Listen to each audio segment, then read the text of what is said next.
Hi, everyone. Thank you for joining us for Remember the Girls' first webinar of our 2021 webinar series. Remember the Girls is a nonprofit organization dedicated to supporting and advocating for female carriers of X-linked disorders, a group that is often overlooked by the medical profession. I'm Taylor Kane, the founder and executive director of Remember the Girls and the moderator for today's event. The topic of this webinar is guilt, grief, and denial, how to deal with difficult emotions associated with being a carrier of an X-linked disease.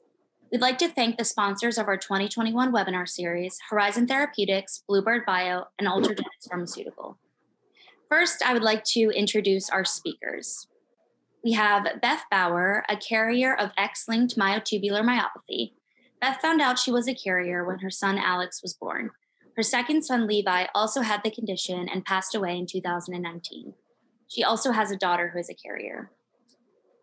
We have Emma Hayes, a member of an ALD family who is a passionate and fearless advocate for the disease. Also joining us are Susan and Rebecca. Susan is the executive director of the XLH Network, Inc.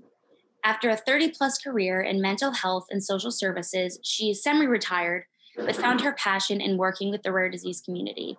She is also an excellent carrier of XLH. I will have her pronounce the full disease when she speaks. I don't want to mess it up. And then Rebecca McClellan is a member of the Remember the Girls Medical Advisory Board. She is a board-certified genetic counselor who splits her time between the Johns Hopkins Center for Inherited Heart Disease and Metabolism Clinic at Kennedy Krieger Institute. She has a special interest and dedication to helping families connect to each other and helping support organizations such as the Bar Syndrome Foundation and SADS, as well as bringing awareness to carrier issues for families with X-linked genetic conditions. Please, throughout this webinar, send any questions you'd like our speakers to address in the Q&A function at the bottom of your screen, and we will do our best to get to them all. Okay, so let's get started with our speakers. First, let's have Beth speak on her experience as an X-linked carrier.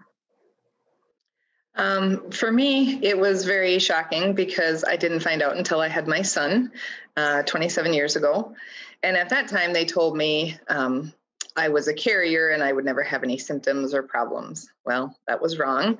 I didn't find out until 2013 that I was what's called a manifesting carrier and I have symptoms. So when I found that out, that was pretty shocking to me, that I was having symptoms. I had a lot of problems all my life that I was always working to find a solution for and working on and trying to, help myself get better. And so actually getting that diagnosis kind of made me feel like, no, I can't fix it. Or what if I can't fix it? So it was kind of a letdown in a way. But then I just, it takes time to process and I just thought about the fact that my boys have lived with a trach and a ventilator and a feeding tube all their life. And yeah, I might have that at some day, but they handled it without complaining and they're happy and they love life. And I was going to do the same. Thank you so much, Beth. Thank you for joining us, April. I want to just introduce you a little bit, and then it would be amazing if you could talk about your experience as a carrier and the feelings of guilt and grief that you may have experienced. So April is a carrier of X-linked chronic granulomatous disease, or CGD. She unknowingly passed the condition down to her son, who unfortunately passed away at the age of 20.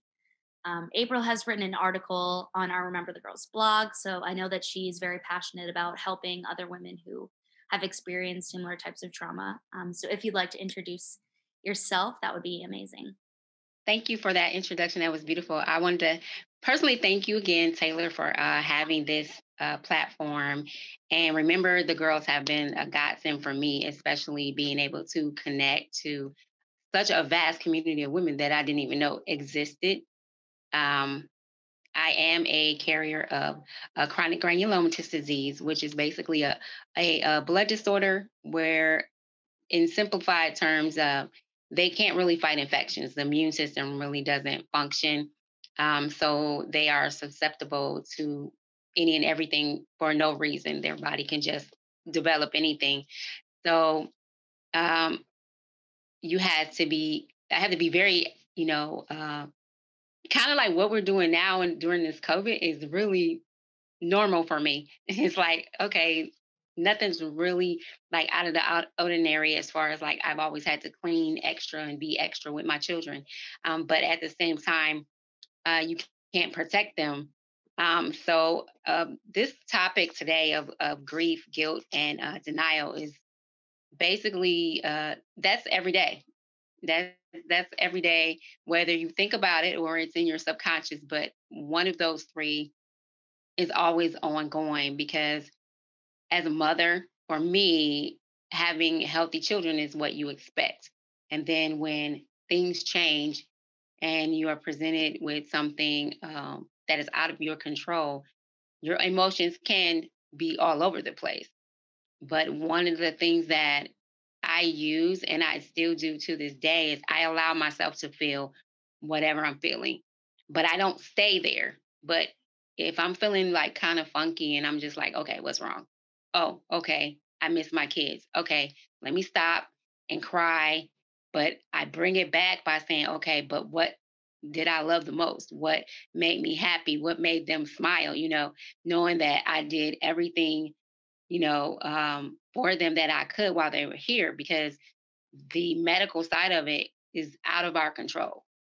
It's not something we went and signed up for and or as, we feel guilty because we don't want a loved one to be sick in the first place and then to have your own child sick and then or in some cases of women who haven't had children yet and know what they can encounter later because I have that also because I have a daughter who also is a carrier but she had to make a conscious decision with her husband whether or not to have children and they still decided yeah we're going to go forward and that right there is a lot of controversy because you get people who, come down on people who decide that, well, I'm going to take this on and I'm going to take on this responsibility. And it's a personal choice. And I think either way, whether you were chosen, because I think you're chosen. And the reason I can say that is I believe that everything does happen for a reason. And I know that God has made me really extra strong. And my sister said something to me one day, and she said, I cannot do what you do. And I realized that God made me to be able to handle what I handle in my life. And I realized that not trying to say anyone can't, but I realized looking back, like, whoa, how did I do what I do and still do what I do? And I believe that you're especially made for the journey that you're on whether you like it or not, there are some things about you that you were beautifully made to be able to handle something that someone else can't. And one of the things that I wrote about when my son passed away, I thanked God for the responsibility. And the reason that I did is because that was a huge responsibility and he trusted me to do it. Even though I felt what I felt, with my own life.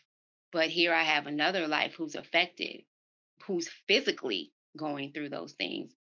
And I had to put myself in his shoes all the time because he was always so strong and brave and just say, you know what? I'm going to do what I have to do to get through this for all of us.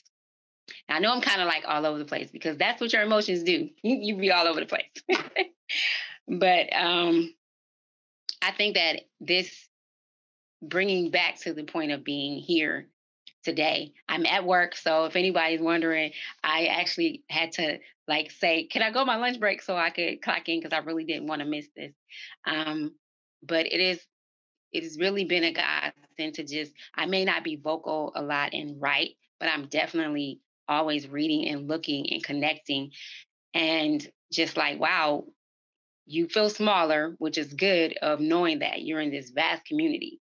Because in my state, there were only three people, and two was mine because I had two sons that had it and passed away. So that was a very, very lonely journey of not knowing what was going on, not knowing, and having anyone to talk to, and not even knowing that this is something that happens, often even though the category that I'm in is still small, but the pain is real. The emotions of what we're going through is real, and it's the same. So what I can also offer that I hope that I help in my journey and story is that I use what I wish I would have had for myself to help other people. And so that is where I fuel myself. So I think about, well, what could have helped me? What would I have liked someone to say? What would I have liked someone to do? And then I just do that and hope that um, I connect in. Sometimes I get so excited about helping people that I have to pay attention to whether or not they really want my help because everybody's not ready. And I've kind of encountered that a couple of times. I was like so excited for them that they found me and my organization, and then it's like, oh, they don't really want to talk to me. And I had to think about my own self. It took a while. So not to take that personal, but you kind of get excited for people when they get connected, because you know what it's going to lead to. So I just try to keep that in mind. But I think that as far as the grief, I journal, I write, I talk in my phone.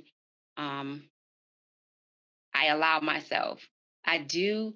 It's been a longer period for me. My first son passed in 2004, and my second son passed in 2009. So it's been some years, but every day for me, it's still every day. But the dates don't stand out. Like I don't look at the passing as much or the burial dates, which actually is tomorrow. But it's funny because I concentrate on so many other things that there have been literally times where I'm like, I'm sad, but I don't know why I'm sad. And then I look at the calendar and I realize, oh, it's that time. And so I just allow those feelings to happen, but I don't stay there. As far as the guilt is real because it came from me. So there are times where I felt like, what did I do? And even though through the research with this disease, there isn't anything I could have done and wouldn't have found out until I actually had children. So it's not something that you ask yourself, but you really can't change the narrative. It's not anything I could have done, and so it's more about what am I going to do. You know, I think for me now with leading a really healthy lifestyle, because now more holistic care is available. That's pretty much the only thing that I have guilt about. Like, oh man, I wish I could go back and I would do a lot of things differently. Whether or not their lifespan would have been longer, but I think their quality of life would have been better. So I do try to spread that word. And so my grandson, who has it, he is totally different from what my boys were, and it's like night and day. And he's 7, and has only been hospitalized like 3 or 4 times. So it's like a big, so I look at him and I'm grateful, but it also sometimes the anger does come like, man, I wish I would have known, the things that I could do. But um, I think too, also with the denial, that was way back. You just try to act like it doesn't exist, which that's what I went through with my daughter. She knew, and I think by her and her husband sometimes deciding to go forward, they also decided to have children. And I think that part of them was hoping, okay, maybe this won't happen to us. Thank you. That maybe this won't happen to us. And so I think that that's a part of a denial some people do have. I'm sorry. People didn't know I was on lunch break. They're trying to bring me files. I'm like, um, but I hope that you guys are getting something from this. And I hope that um, I'm just trying to be transparent. I think that that's the best way I could be. Um, I'm not afraid to talk about my emotions, my journey, my kids, what I went through. So I'm very much able to be reached at on Facebook, and then I do give out my personal information if you want to reach me. Um, that's just how I am.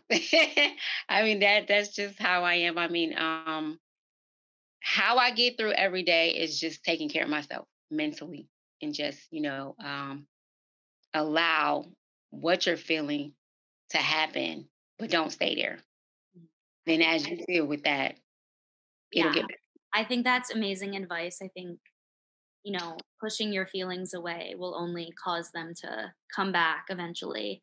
But Mhm. April, that was really beautifully said. Like, I absolutely love your outlook, and I think all of our attendees definitely got something from that and the positivity that you have. And you've been such an amazing asset to Remember the Girls as well, and just the way that you support the women who have gone through similar experiences. Because you really have had the grief, the guilt, denial. You've had all of them, and as you said, you're still experiencing those. So you definitely, I think, have a lot of positive things to say that can help other women in our group. Well, Um, thank you. Now we'll have Emma talk about her experience in an ALD family. Yeah, so my name is Emma. I am 22 years old and I currently go to Notre Dame for graduate school. Um, I've always known about ALD in my family. My two uncles got diagnosed with ALD in the 1980s, and my grandmother, as well as my aunt and my mom, all have ALD with varying amounts of symptoms.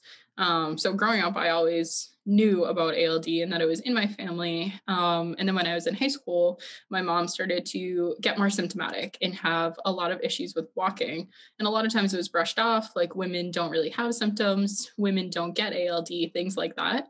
But she took a pretty rapid decline after she broke her foot. So we kind of saw from there that actually this was ALD and it wasn't something that could just be brushed aside. So when I was 16, I decided that I wanted to get tested for ALD, and my family was kind of hesitant to let me, just because they thought I was young. And I think my mom was mostly really worried about what it would do to me if I did have ALD, kind of seeing her decline and her progression with the disease. And she was scared because she didn't want me to be scared. So I think as a mom, like she was just trying to protect me the whole way through. But I was pretty adamant that I wanted to get tested. I'm the type of person who likes to know things and see if there's anything we can do about it, even if there might not be anything at all. So I got tested and I do not have ALD, so I do not carry the gene. But for me, actually finding out the results of my test was pretty difficult, knowing that the rest of my family had ALD and there wasn't really anything that I could do to help them or stop it. So I think that I felt a lot of guilt in that sense, knowing that I didn't have ALD and I just had to watch my whole family suffer, especially my mom, like living in the same house and just knowing that I couldn't identify with her experience. So it was really hard for me. I think it would have been harder if I did find out that I had ALD. But it was really difficult knowing that I did not, and then knowing that there wasn't really anything I could do for her. So it took me a long time to really come to terms with that guilt, and figure out what to do about it and how to not feel guilty that I didn't have this horrible, awful disease. I think that nobody would want to have it. But a lot of it for me was learning how to turn that guilt into advocating for the disease. So I saw what happened to my mom and that she didn't get recognized until we saw a specialist. And a lot of times her symptoms weren't recognized. So that's when I joined Remember the Girls and decided that I wasn't going to let that happen to other women. It might not be me who has the disease, but it's my mom and other people in my family. And I'm not going to let that happen to my cousins or any other woman who has ALD or another X-linked disease and just let their symptoms be brushed off. So I think a big part of having that guilt is learning how to turn it into something positive, for a positive impact that you can make on your community. That's great, Emma. I think your story really shows that guilt is multifaceted. It's not just guilt from passing the disease down, but guilt can affect a carrier's life in so many different ways. So I appreciate you sharing. Now we will have Susan share her screen, and speak about her story and more on the mental health perspective side of things. Okay. So we're here to talk today about feelings that are involved with being a carrier, having a disease, and everything that goes with that. And so why are we talking about this? We're talking about it because generally, when people think of health, they think of medical health.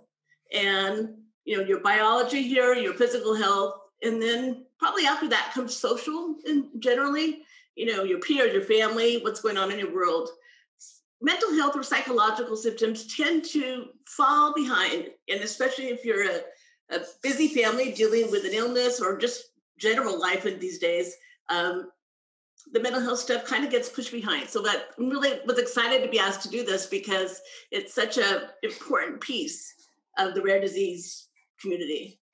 And what we're talking about today is identifying feelings. And that's where I'm going to start with, is identifying feelings. And this presentation is called Guilt, Grief, and Denial. But I kind of changed it in my head to denial, guilt, and grief, because that's sort of the progression that I think most women or patients have when they start to confront this. We're talking about it because identifying your feelings helps to understand what's going on. It makes it easier for you to discuss it, resolve conflicts, and hopefully move past some of those more difficult emotions. And this is just my little graphic here, but denial, what comes with denial? Anxiety often comes with denial. Anger sort of maybe in there, in all of it. Blame certainly comes, blaming ourselves, blaming our families, blaming the world. And with grief often comes some of the sad and hopeless feelings. So we're just going to talk a little bit today about what those all do and how we can get past them. So starting with identifying denial, the definition of denial is protecting yourself by refusing to accept the truth about something that's happening in your life. It's also a way of coping with difficult thoughts. Some of the ways people engage in denial is by not acknowledging a difficult situation, maybe not wanting to face the facts of a health issue that's going on, certainly downplaying the possible consequences, and sometimes often anger and affected family members. And then we've got guilt. Guilt, the definition is feelings of deserving blame, especially from imagined offenses or from a sense of inadequacy. Interestingly, guilt is often associated with gender and the mode of inheritance and whether there are affected children for very many reasons I'm sure most of you understand. What I found really interesting when I started to dig a little bit deeper into this is that it really is women that carry more of the guilt, whatever the situation is. Men tend to externalize their emotions, externalize their response to devastating news. Women are more likely to internalize it and to accept this blame. If you go back, historically in male and female roles, that's often because men feel like they have to carry it for the family. They have to keep busy and make a living and make sure there's a roof over your head and all that stuff. And so they historically maybe didn't have a lot of time to deal with their emotions, whereas women we also don't have time, but we internalize it more. We just, tamp it down a little bit. And if you're a parent, parents often make self and other based causal attributions for their child's illness as sort of a defense against powerful feelings of helplessness. So in other words, if you're a parent with a child with a rare disease, sometimes it's easier to kind of blame it on something else or the environment, or maybe just not internalizing that because the guilt is just manifest too difficult. It's just too difficult sometimes. In grief, the normal process of reacting to a loss, but grief is not just a loss of a person. Grief can be the loss of physical ability to do things, the loss of some of your social life, the loss of your plans and dreams for the future. And often with diagnosis comes a lot of grief because we have to kind of process, okay, this is the way my life is going to be different. And this is not what I planned. And something that can be really difficult for people. So all this adds up and leads to stress. And we are familiar with stress. But stress is your alarm system. And stress actually helps you survive if you listen to it. And I think that's one of the things that some women, all of us, have a difficulty doing, is stopping, listening to those stress cues, and then taking steps to heal, basically, what is causing all that stress. So what to do? How do we make it better? We try to normalize our feelings, first of all. When you're in a situation that's maybe new to you, or feeling difficult emotions for a time, you may feel like you're the only person that's feeling that. And your emotions may feel shameful, or you may be embarrassed of them. And that's why it's really important to normalize these emotions. They're universal. Everybody has them. They're very valid. And as a society, we haven't been real good at normalizing difficult emotions. So in the last 20 years, we've gotten much better, but historically speaking, that's not one of our strong suits.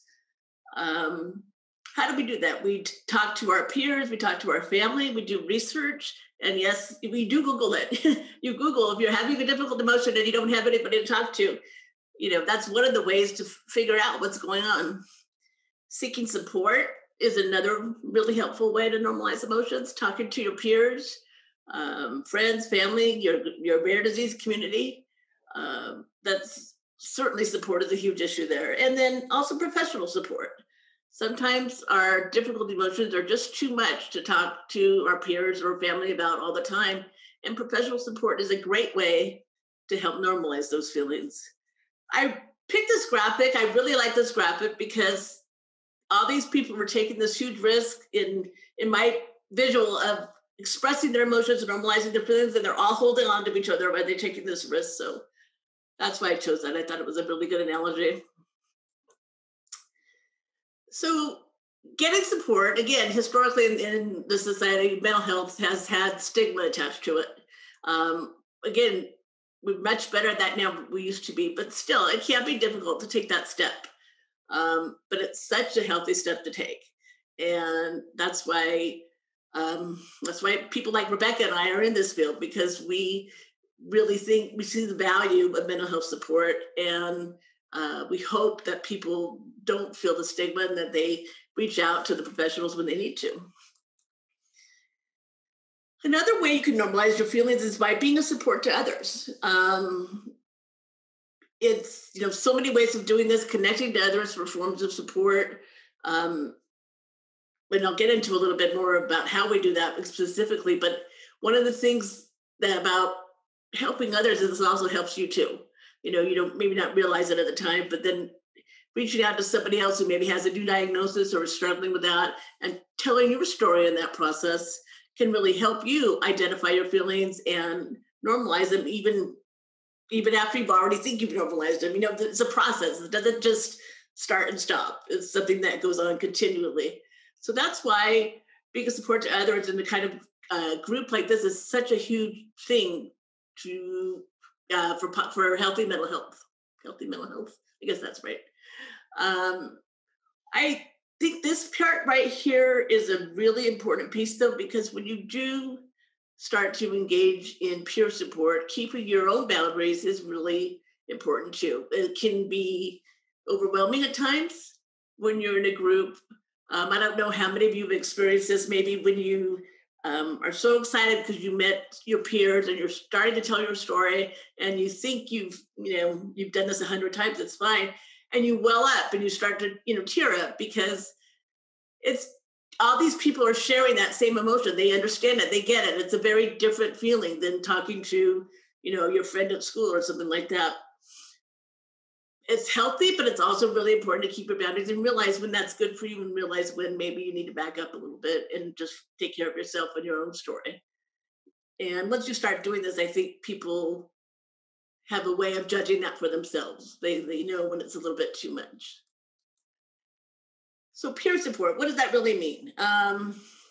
It means you reach out to groups or your peers or something like a Facebook group even, and you want that emotional support. You're wanting advice, or you just want to get validation, normalization of your feelings, the shared experience.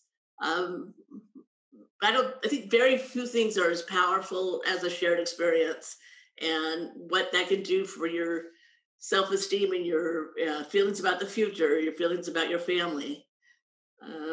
Instrumental support is really just resources and access. So that would be your professional help, your articles on the internet, your I had something else. Your organizations like Remember the Girls that are specifically dedicated to whatever issue it is that you're working with.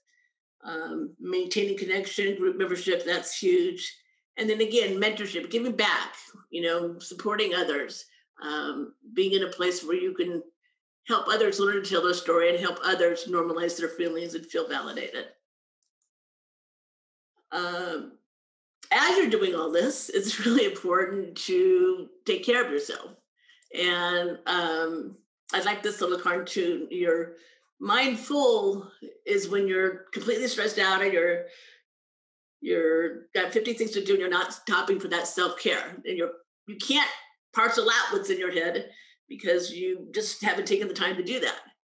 And then mindful is completely the opposite. You allowed yourself that space to take care of your mental health and, again, back it up a little bit and prioritize you, which is a very significantly important thing to do. There are a bunch of different ways here about how to do it. One of the ones that people are finding really helpful these days is the app called Calm. And it sounds, I've seen some nodding heads, so I think some of you are familiar with it, but if you're not, it's strange to think that you'll get relaxation from an app, but it's worth looking into. It's a great resource. To the extent that you're physically able to do yoga and other physical stuff is really huge. And all these, time for self, breathing. You'd be amazed what breathing does if you really take time to stop and think about your breath. So those are just some suggestions about that. We can't talk about trauma this year without talking about what's been going on, without talking about COVID, without talking about the political unrest, the racial unrest. So there's just so much going on right now. And again, this is a perfect situation to use these same tools and taking care of yourself and normalizing the feelings and normalizing the frustration or whatever your particular reaction is to everything that's going on. And because we are all kind of locked in our homes and social distancing right now, I think it's just really important to remember all the ways that we still can do all these things. We can still have peer support. We can still have groups. We can still mentor other people. We can still see therapists online. So just really important, especially this year, probably through this next year, is to remember that just because COVID is going on, our lives are different. We're not, we still can access all these resources. And just the other analogy too, not everybody's status as a carrier or a patient is the same, but there's a shared trauma piece in there too. And again, the shared experience is just so powerful in being able to cope with your feelings, no matter what they are. Some of the resources, your medical team, obviously, your mental health providers, work or school, depending what stage of your life is at. State and local agencies often have mental health services, and there's often hotlines. So, again, I hate to keep advertising for Google, but there's plenty of ways to get help if you need it. And that's really it. I can be reached if anybody has any questions at the email address above or below or right there. And I look forward to hearing any questions at the end of this. Thank you. Thank you, Susan. That was incredibly helpful. I like how you touched on the fact that these difficult emotions are an ongoing process. It's not like one day you can wake up and suddenly you're not feeling guilty anymore, but having the tools to learn how to deal with them, I think, is the most important thing. So thank you for that. So now we will have Rebecca talk about grief, guilt, and denial from a genetic counselor perspective. So thank you, Taylor, and thank you for inviting me to be a part of this. As she mentioned, I'm just going to do just a few slides very briefly, just to kind of with a genetic counselor's perspective, I think, to add some other angles and aspects that have come up actually through some of Beth and Emma and April's sort of stories, but weren't as much a part of Susan's presentation. So we tried to coordinate and build on each other. Guilt. And I broke it down just by the three emotions that we've been sort of asked to focus on today. I do think it is, as everybody knows here, guilt is a very common emotion in inherited health conditions, but especially in X-linked genetic conditions. But it is important to know that it's not universal. I think it's also, and Taylor used this term earlier, but it is a very multifaceted situation, and it can come up at many, many different times in your life cycle and in a woman's life. So, a big time, at time of diagnosis, sort of when you're first learning that this is an X-linked genetic condition, and that, there is that this is sort of passed within the family, but also as women start to make and plan for their own families. And this can be your own personal feelings, but also kind of as April alluded to, these things come up again when your own daughters are making those decisions about their carrier testing or their own family planning decisions. Another big time where guilt tends to kind of come back up and sort of rear its head again. Not that it goes away, but this is an undulating thing, as we've kind of referred to through our other speakers today. It goes around and around, and you might feel like you're dealing well with it and things kind of go below the surface, and then something changes and it comes back up. But another time where it seems to, in my experience as a genetic counselor over the years, where I've heard a lot of women share, is when there's a decline or a change in medical status in the individual or someone within your family or for yourself too. I also think it's important to name that this is a very, very hard emotion to let go. I hear very often from women that comments that I know I shouldn't feel guilty about this, but I can't help it. And it doesn't matter how many times my husband tells me that it's not my fault, that it's still there. This is one of those emotions that's just very, very hard to let go completely and to kind of work with. I also think, and this has come up a little bit in some of our stories from the women that are with us today, that this can really be a family affair. As a diagnosis is made in a child, and you learn that there's an X-linked sort of pattern or inheritance pattern, it may be that a grandmother is learning that this genetic change came from her, and her grandson is the first one to be diagnosed in a family. And also this idea that Emma highlighted so much, this idea of the best term we really have for it, because it's kind of unique, but is this sort of survivor's guilt, this idea that you test negative, but that amongst a family where so many others are dealing with this, and this can be sisters, aunts. I would also add to this list, not necessarily family, but family are other members of support group communities. So rare support groups have the very unique characteristic of being very close, right? These are rare conditions. You almost get a second family within your Barth Foundation or your ALD Foundation. And you grow up with those siblings and you form really, really strong relationships sometimes with the other girls and the other women within these groups. And there comes a point, as many girls, especially within my experience, again, has been mostly with the Barth Foundation, but where they get to the point where they start getting their own testing. Some are positive, some are negative, and it really has a big impact and a shift sometimes on relationships. Things now, the path forward from there is going to be very different for those two girls. And so that's somewhere else where this is, I think, a really important thing for us to kind of be aware of and make more awareness for all healthcare professionals and for you guys, and kind of normalizing and sort of naming these many different ways that these emotions come up. Grief, again, multifaceted, roller coaster, up, down. Cycle is what we used to describe, but we know that cycle just goes round and round and round and can jump forward and backward and be all over the place. People will grieve for an actual loss, but also very clearly a loss of expectations. So when a diagnosis is made, you had plans and hopes and visions for what your future with a child is going to be like. And when a genetic diagnosis comes, that's going to change that. That's grief. You're losing sort of what those expectations were. Grief, again, sort of just anticipation of a loss. Again, as a child might decline through a very serious health condition, those emotions just come back up. In excellent conditions, some women will have manifesting or will have features, and some excellent conditions women won't.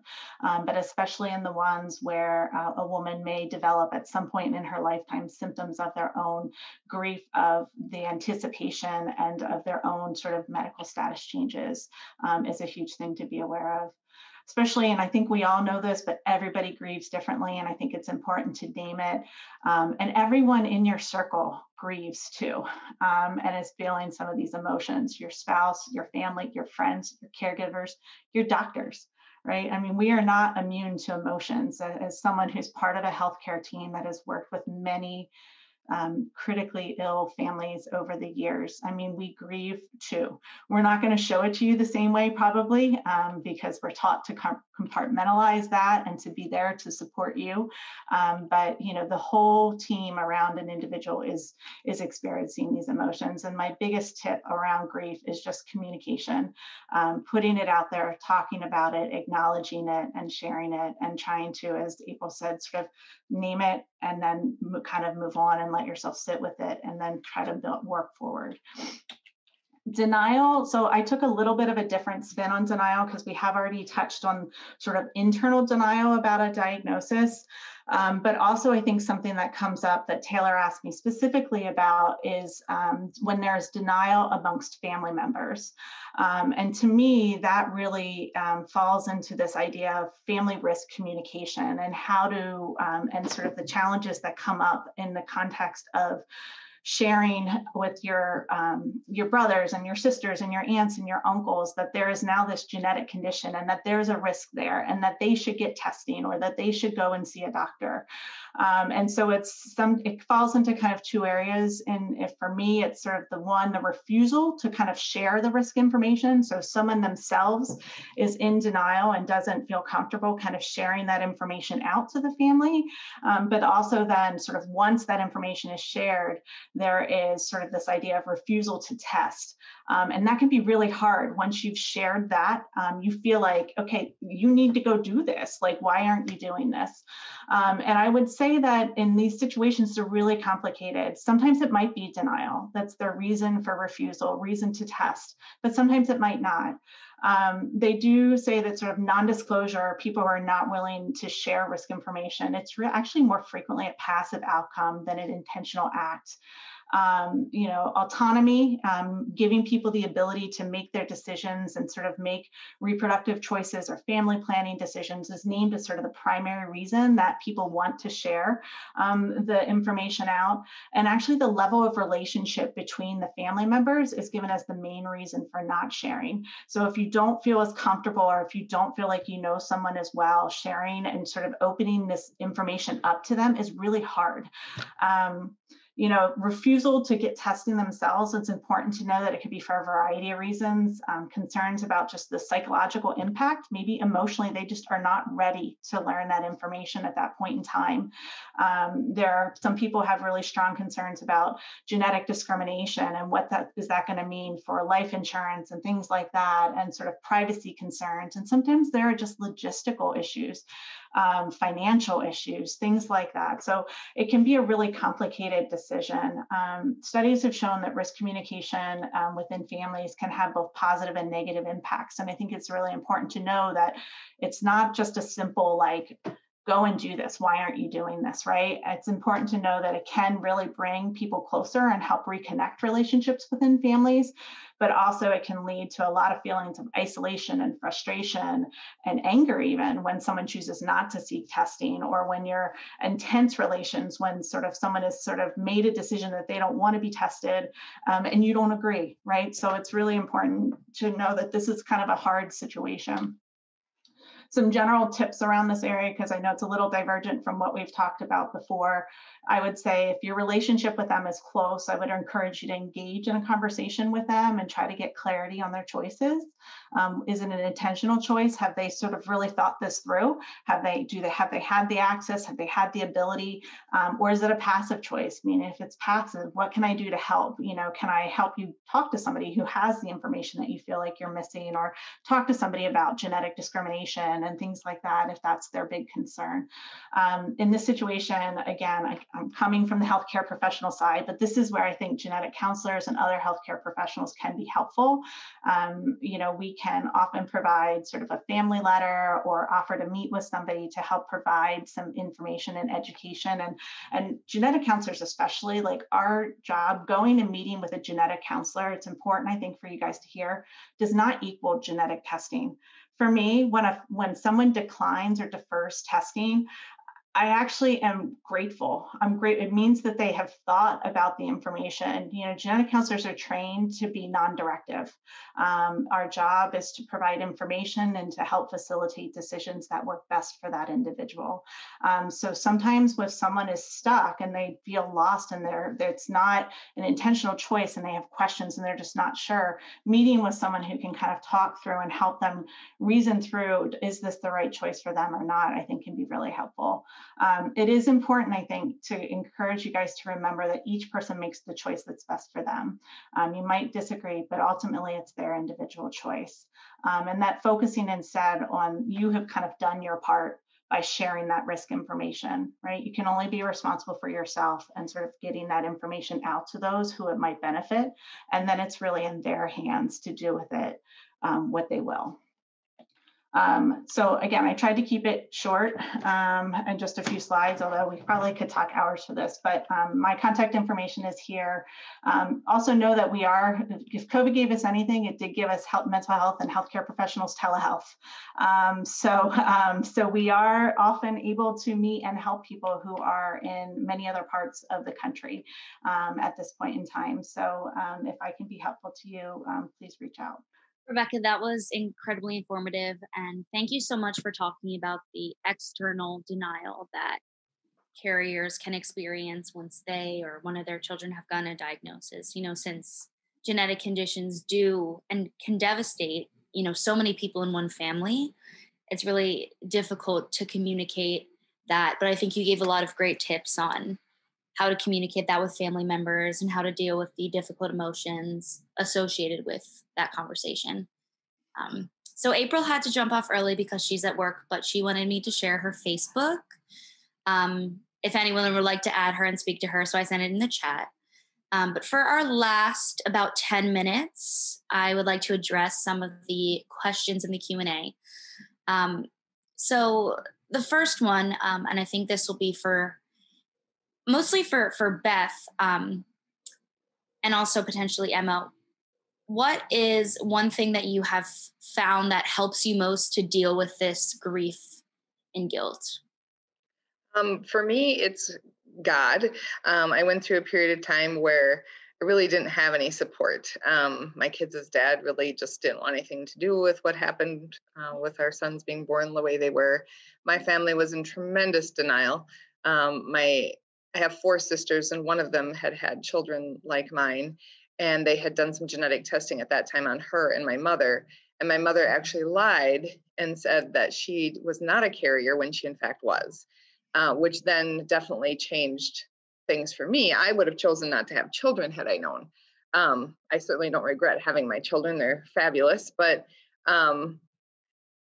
so I just really relied very heavily on God. I have a wonderful husband now who's incredibly supportive, which was very helpful with my diagnosis. And I think just to remember that everybody has something genetic they can pass on, whether it's you need glasses or, just simple things. And you passed on something more. It wasn't your fault that you got it. And it is what it is. And I believe, like April, like everything happens for a reason, and rise to the occasion and make the most of it. And who knows how many other lives you can impact by having a positive attitude and being happy despite your circumstances. And I think just to add on to that, at least for me, a lot of it was learning how to like swallow my pride and like actually talk about my emotions. Like I used to hate talking about my emotions and I thought it was dumb. Like I didn't want to be a feelings person or be someone who cried or whatever, but like learning how and when is the appropriate time to talk to people about how you're feeling. And it honestly just helps you to feel so much better. Like whether it's a sister, a friend, a boyfriend, whatever, just like having someone else be there with you so you don't have to sit with all those heavy feelings. So I think pretty much just swallowing your pride and letting people know how you're feeling was huge for me. And that's a great point, especially, since you got tested when you were 16. Thinking about myself and when I was in high school, I was the same way. I did not want to deal with things. I wanted to put on a cool face and be motionless. And I think a lot of young teenage girls often go through like a similar time like that. Yeah, I mean, when I was getting tested, I didn't tell any of my friends in high school. Like, I didn't want them to know. I thought it was embarrassing. So I didn't want anybody to know what I was going through. And I didn't really start talking about it until I got into college. And I think a lot of that too was because people would ask, like, why my mom was in a wheelchair, and I would have to tell them that this is kind of why. But then, like finding my true friends and being able to rely on people and tell them about our situation and how that is, I think is a big thing, like learning to open up to people that you trust. So we have another question. This would be more for Rebecca and Susan. So the question is, when looking for a therapist, how can someone find a mental health professional who understands the rare or chronic disease space? Is it different? Is it important, I guess, to find someone who does have a specialty in that, or can someone else speak to the experience? I can start, and maybe Rebecca, you can fill in. It's it's like any other therapist, any other reason you're going to see a therapist, but I think it's important to remember is that you can interview that therapist. It's not just because your insurance assigns you to somebody or somebody recommends them. They're working for you, and you can interview 20 therapists before you find the one that really fits for you. Secondly, I would turn to your organization, whatever your disease is, whatever support group is out there. They may have resources. It's hard to find because it is rare. It's going to be hard to find somebody next to you. But again, that's what makes this year a bit of a blessing, is that so many more people are doing telehealth visits, that you really can have a therapist across the country who specializes in rare and chronic disease or specializes in carrier issues. And this is a great year to take advantage of that. Yeah, and I would add to that is, it depends on what you're seeking in your mental health provider. So, genetic counselors, we are not therapists, right? So, I mean, we have mental health training, and there are certainly things that many of us will work through, but there is often a point where we're going to say, we need someone like Susan, right? There's more going on here than I can unpack with you, right? We might be able, and then those situations, so often if you're seeking sort of long-term therapy support with a mental health provider, and you find someone that is a good fit for you, kind of as Susan said, sometimes that is the more important than the rare disease understanding, because many medical professionals will help educate whatever therapist you might find that works for you. So I've had patients who have needed sort of long-term mental health support that I've not been able to kind of provide, but that I've been able to have conversations with that therapist about Barth syndrome, about some of the carrier kind of specific issues, to help sort of provide sort of a team, right, to kind of help give them some of the specific knowledge. Again, I mean, there are probably just a handful of doctors and maybe only 2 or 3 genetic counselors in this country that actually know what Barr syndrome is when you say that name without them looking it up, right? So these are very rare. Many of the X-linked conditions are very rare, and not every genetic counselor is going to know Barr syndrome or ALD the way that I might. And so it's sort of, it can be a team approach too. So I would say, depending on what you're seeking for, find the therapist that is comfortable for you, and then work to kind of help get them the education that they might need to be more comfortable with the issues. Both of your responses, I think, hit the nail on the head, and also showed, when you are in the rare disease space, you do often have to, you have many medical professionals, both physical and for your mental health, that can help you handle your care. So, to close off, this is not a question, just a comment, but I thought that this also showed another aspect of the potential guilt. Someone wrote in that her 7-month-old son went through newborn screening and was found to have adrenal leukodystrophy, and she's scared that he will feel hatred towards her for passing the condition down to him, and for all the medical stuff he will have to go through, especially because his oldest brother is free of the gene. So I think that really ties into that, guilt of course, with the passing it down, but also of him having uh, a sibling that doesn't have symptoms. And I know that some women in our group also talk about potentially wanting to do like alternative reproduction and have a child that doesn't have the condition, but then feeling guilt for their child that does have the condition. So I think these feelings of guilt and grief and denial in our group are so complex, but like we've all done here today, I think just speaking openly about them are the biggest part, is the most important part.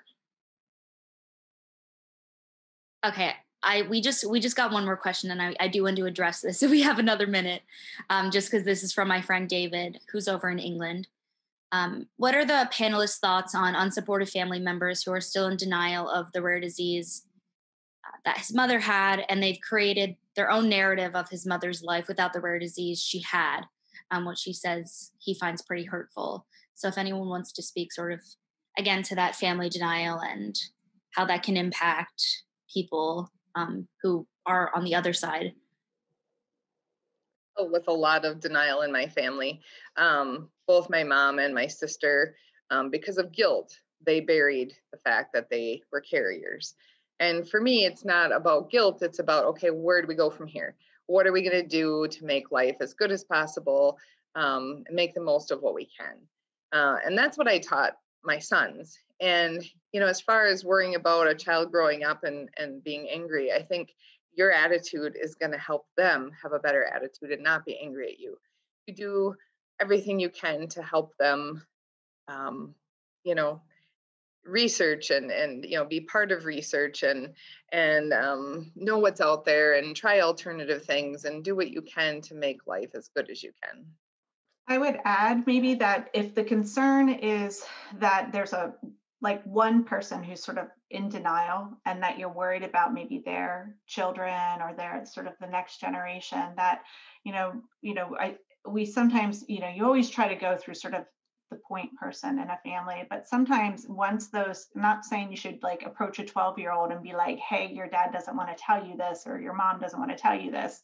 But as that individual gets to maturity in and of themselves, if you feel that they should know, then that's appropriate to have that conversation. You're not going to do it when they're maybe not a little kid, and you're going to respect the parents' kind of wishes at that point in time. But if it's going to have a health impact to them or impact their own family planning choices, then it's appropriate, I think, to kind of go around that person that's roadblocking a little bit, especially if you've tried to have that conversation.